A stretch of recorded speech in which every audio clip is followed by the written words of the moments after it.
Democratic Party is preparing for a leadership battle following the resignation of Prime Minister Shigeru Ishiba.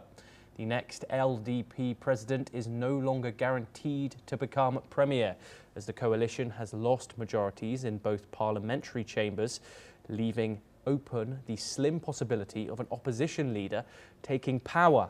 Several senior figures are said to be weighing a run, with former Foreign Minister Toshimitsu Motegi already declaring his bid. Public polls, however, show strong support for LDP veteran Sanai Takakishi and Farm Minister Shinjiro Koizumi, who has been handling the surge in rice prices.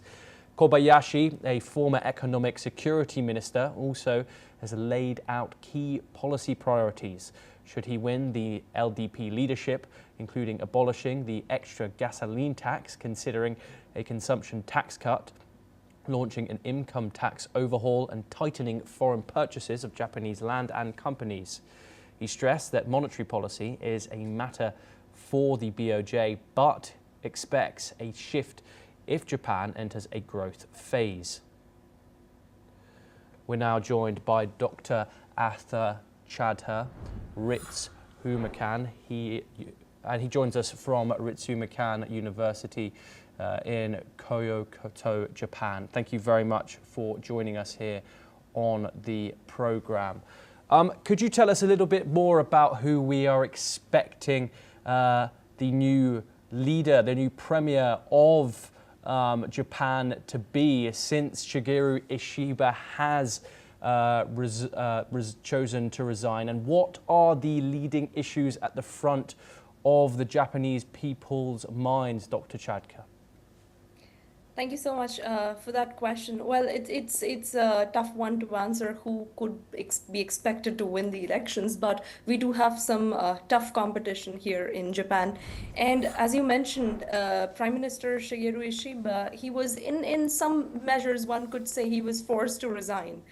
His popularity was also dropping. So he left at a point when Japan has an inflation issue, when the foreign policy and security policy are kind of in a question mark, except for the fact that no matter what candidate it is, they all support the Japan-US alliance and they hold it as the cornerstone policy. But beyond it, there is no clarity. This is also a time when there is a tussle, at least internally within LDP, regarding the monetary policy. And then there are those social issues which don't get out beyond Japan, but inside Japan, they're really important. So you mentioned the name of Takayuki Kobayashi, who used to be the economic minister, and his claim is that if he were to come to power, he would abolish the extra gasoline tax.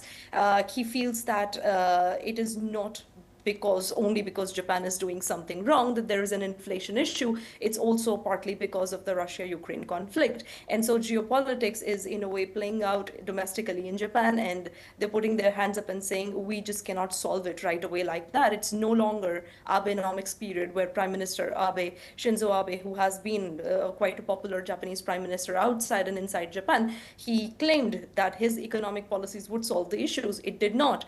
And none of these candidates are claiming that it would either. Comparing Takayuki Kobayashi's claims on his tax and economic policy, when you compare that with Sanai Takaichi, who is the other quite popular candidate, but a conservative and belongs to the Abe camp, she still adheres to the Abenomics style economics, and she opposes any proposed tax hike for defense spending. And hence that in a way leads to understanding of how these two candidates are looking at Japanese foreign policy. For instance, Kobayashi on one hand is trying to restrict purchase of land by foreigners in Japan, which is again a very conservative stance. Sanai Takaichi seems to have a similar stance, but at the same time she I would say her policies are more in line with Shinzo Abe's. What is very interesting is that back in 2021, Kobayashi was initially backing Sanai Takaichi as she stood against Prime Minister Fumio Kishida when there was yet another revolving door prime minister happening, but then he shifted he moved his support and he supported Prime Minister Kishida. So this time, if these two candidates are going to stand up in the elections, they will be facing each other. But more importantly, On the social issue front, which is something that is less talked about, both of these candidates actually do not support the Japanese policy or the promised Japanese policy of allowing married couples here in Japan to have separate surnames. It is still a struggle for married couples here to keep, especially for women, to continue to keep their family names.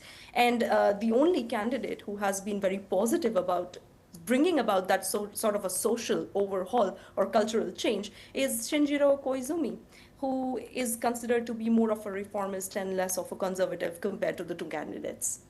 Yes, Dr.